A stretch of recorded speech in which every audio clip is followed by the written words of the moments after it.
This video will be more freeform. The back half's a little listicle even, because yes, I do think lists are still the supreme conversational format. You'll have to pry them away from my cold, dead top 10 favorite fingers. The internet was founded on lists, and now it likes to pretend it's too good for them because of an overexposure to Watch Mojo probably. Holy, look on my works, ye mighty, and despair. We watch essays now, which are the thinking man's lists. I love essays, but you kind of have to admit most of them are formatted as a list.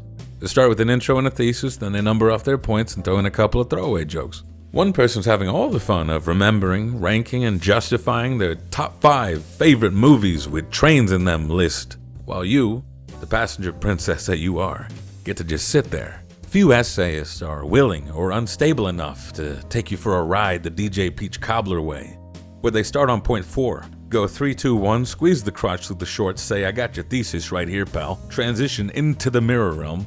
Now you see points 1, 2, 3, and 4 in reverse order chronologically, so it's going the right way, and upon seeing the bigger picture, you realize that the video actually started in the bad place and manic. The gags were load-bearing all along, and you finished in the good place, but sober and uncomfortable in your own skin.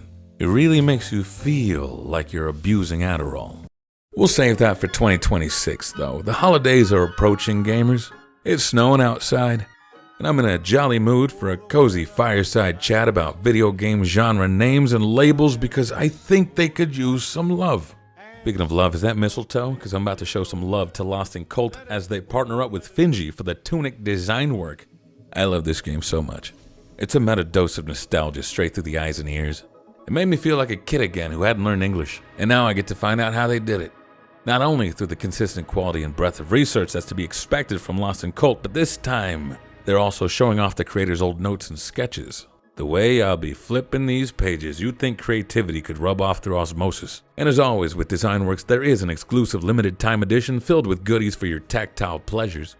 You get a lovely debossed presentation box, prints in a poster, patches in a bookmark, and an old school Famicom style cartridge that may contain a secret inside. And I got another secret. You can use my code FROSTTUNIC at bit.ly/FrostLIC or click the link in the description for 5% off this purchase until the campaign ends on January 8, 2026. And here's another secret for you.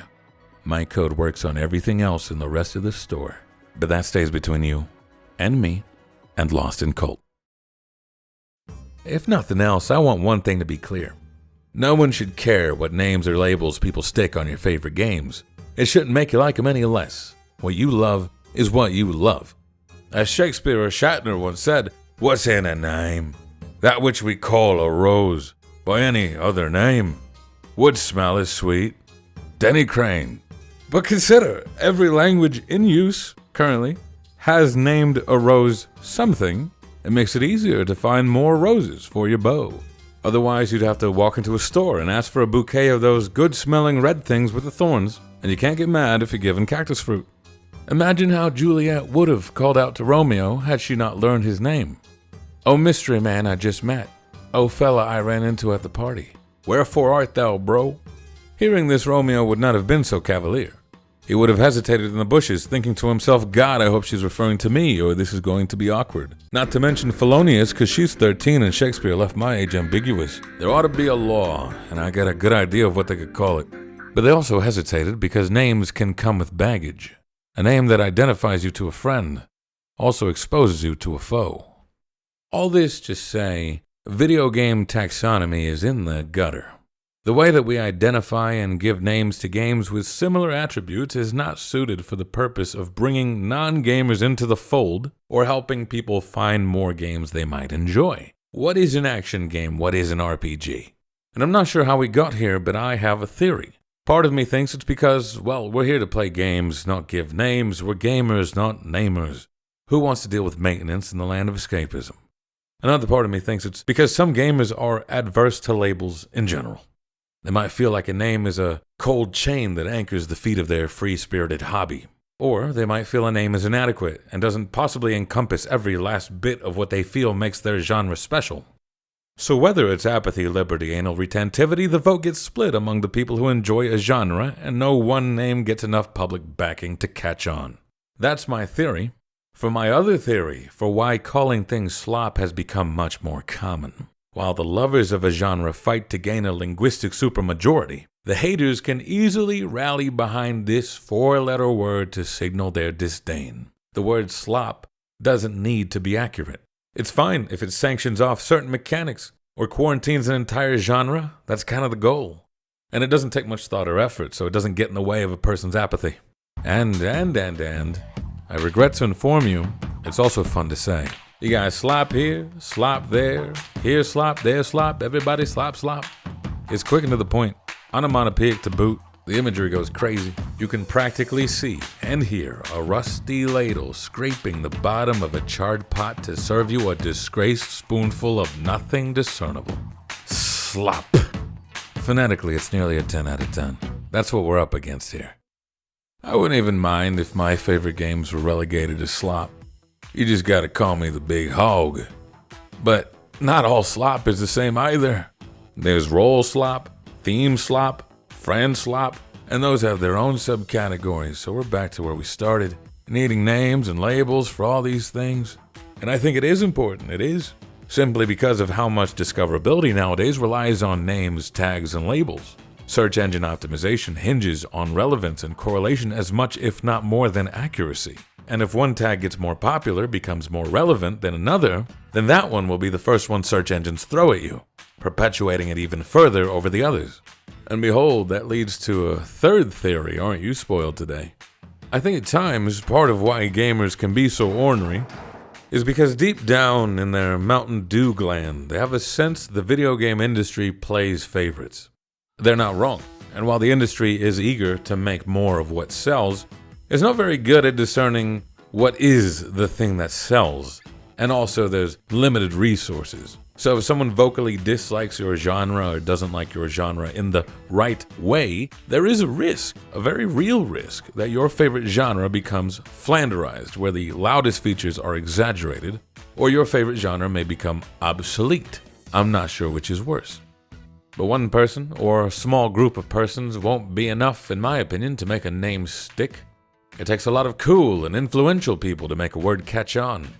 I am neither of those people. And I don't have high hopes for you. Don't worry, it's not terminal, but here's what we can do. If us non-cool and non-influential people gather around the same spot in the sidewalk, other people will be curious. What are those nerds looking at? And this sort of crowd magnetism will eventually grab someone who is cool and influential, or the cops show up for loitering. They can't arrest us all. I'll start with my overall favorite genre because, unlike in cooking, it's good manners to start every roast by first burning yourself. I'm fairly well experienced, educated, and up myself enough to feel comfortable in saying that the roguelike name is a lost cause, and not for lack of trying. Nerds were flying out to development conferences in Berlin to create a document detailing what they associated with roguelikes of their day and continued to update that definition as time went on. They wrote things like the purpose of the definition is for the roguelike community to better understand what the community is studying. It is not to place constraints on developers or games, and yet you still get people who call it the root of all roguelike discourse. It is the most restrictive, boomer, grognard gatekeeper definition of what is a roguelike and what is not a roguelike. Engage at your own peril. The moral of the story there being, you can lead a horse to water, and someone might get the impression you're trying to drown it. Now, to be fair to the word, roguelike did used to be useful back in the old Stone Age when it described games that were like Rogue, a permadeath, procedurally generated dungeon crawler from 1980. It was an adjective and a noun then. 45 years later, it's just an adjective, meaning kind of permadeath sometimes, not always, random and replayable, and the core is whatever you fancy. It's jazz, it's wonderful, you never know what the next big roguelike will feature. Unfortunately, the word has been severely run through for marketing purposes, and it's so easy to make them now. It's as simple as downloading Unity, opening up the roguelike template, swapping some things out, and boom, you too can release a roguelike.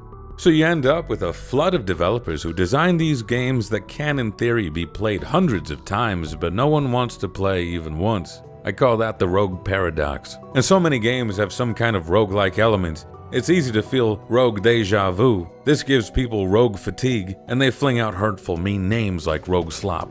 The genre is fantastic. I don't know if you can do anything about the name at this point. It suffers from success. It's more of a philosophy. We should walk away at this point. Lo que será, será. And use our remaining resources on the next one. The Souls-like genre, I think, still has hope of finding a better name. You love them, you hate them, what the hell's in them? It feels like rock and roll, a hodgepodge of many great elements coming together. And there is no one way to play, but one guy's particular playstyle really makes it happen for a lot of people. In that way, the word Souls-like kind of feels like a brand, no? Where nearly all Souls-likes point back to Miyazaki and From Software. They make Dr. Pepper and Mountain Dew, and someone else makes Dr. Thunder and Mountain Lightning. And it's fine, perfectly fine. You might even prefer Dr. Thunder and Mountain Lightning's formula, but you can't deny that it is leaning on the comparison. As From Software got more popular in the West, more games were being diagnosed with Darksouls Butt.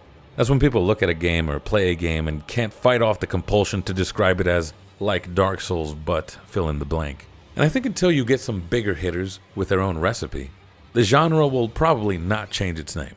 Like back in the early days of shooters, id Software was considered the gold standard studio. Everyone else was copying them. So other shooters in that style were called id clones, until there was more competition on their level. It raises a fun question. What defines a genre if one studio, frankly one dude, is the floor and the ceiling? It's Miyazaki's world, we're all just dying in it. So if the genre is to get a new name, I'd like it to be a little more self-explanatory. I know what to expect from Miyazaki and his studio. Swamps and feet. I don't really know what it means when other games say they're a Souls-like. Is that a statement about your perceived difficulty? Is the world succumbing to syphilis? Is it the corpse fetching? Is it the Metroidvania-style map? I don't know. And speaking of Metroidvania, that's the next label I want to bring up. It's my favorite one to say. Part Metroid, part Pennsylvania. What were the Quakers trying to say with that one? I jest, it's Metroid and Castlevania. If you're not already familiar with either titles, then the word doesn't mean much to you. It's not good for conveying to an outsider that these games emphasize map exploration and key finding to progress through the game. Even with experience, you never know which design features are going to be emphasized in a given title. But even with this in mind, I can't help but be enamored by the naming convention. It's just shipping things you love, like the chocotaco. Before you've had one, the word seems familiar enough, but your imagination goes into overdrive, blending what you know about chocolate and tacos at different ratios, trying to anticipate what this culinary chimera could possibly look and taste like. And then you have one, and you go, I could have never dreamed that up, but yes, looking at it, that is a chocotaco. And that's what's happening now with the Metroidvania genre. There's Metroidbranias. They combine the circumnavigational joys of Metroid and Castlevania, but emphasize the use of brains over bronze, less hitting, more thinking. There's RPGvanias or Igavanias, named after Koji Igarashi, to emphasize RPG experience and stat elements that lean more towards Castlevania than Metroid. Pinballvania is a pinball game structured into a Metroidvania, or maybe it's the other way around. Stealthvania is more emphasis on stealth rather than direct contact. Celestvania, I hear it and I anticipate a greater focus on precision platforming a la Celeste. It is rather tribal, the methodology isn't precise, but I think it's fairly good at approximating the general vibe you can expect if you're in the know. It's fun, and I hear search action in more prominent use, but it doesn't spark the imagination the way the hybrid names do. Remember, you're trying to get cool people to use these words, that's how it sticks. I'd imagine that's what happened with boomer shooters, also very fun to say.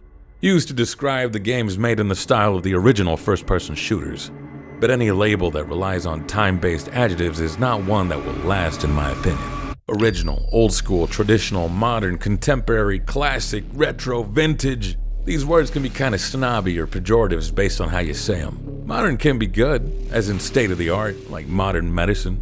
Or it can be bad, having no form or anything to say like modern art. It can also just be marketing mush, the modern audience. I have no idea what that means. I'm here now, which is about as present as it gets. Yet I don't get the impression that it includes me. Around 2020, we saw a resurgence in popularity of this style of first-person shooter, and it was around this time as well that the OK Boomer and 30-year-old Boomer memes were more prominent, where you mock something as being much older than it really is. See, these shooters are for geriatrics. They're the shooters that your Boomer generation granddad played after walking 15 miles home from school in the snow, uphill both ways. You only find these in nursing homes and museums. But the fans of the genre took it and ran with it. And it sort of morphed into this association that boomer shooters were called this because the guns and explosives made big booms. Boom is good. Everything is cranked up to a bombastic 11. The pixels are chunky. The footsteps are crunchy. Everything is bigger and better because everything is boom. That's what this is all about. Every fan should want a label that captures the vibe. It doesn't matter where it comes from or what it might have meant. All that matters is that it communicates a general direction of where to find you. Because if you feel like the industry plays favorites, the secret to getting more of your favorite games made is to figure out what to call them. The boomer shooter community rallied behind the name, so the industry knew what they wanted, and it led to a renaissance of sorts for the genre. And yes, this genre by any other name would still smell and play like gunpowder and napalm, but God bless that it's got a name to match.